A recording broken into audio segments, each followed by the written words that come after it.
আজকে মুক্তিযুদ্ধে বিজয়ের উঠালগ্নে আমরা হারিয়েছি জাতির শ্রেষ্ঠ সন্তান, মেধাবী সন্তান।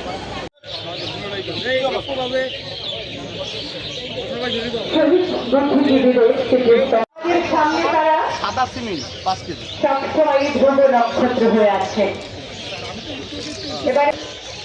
এছাড়াও বরিশাল জেলা প্রশাসকের কার্যালয়ের বিভিন্ন পর্যায়ের কর্মকর্তাবৃন্দ,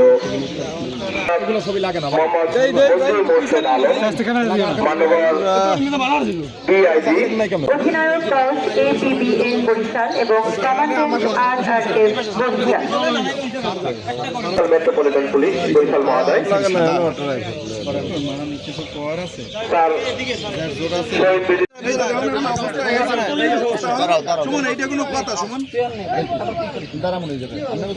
খায়রুল আলম সুমন মহোদয়, আমার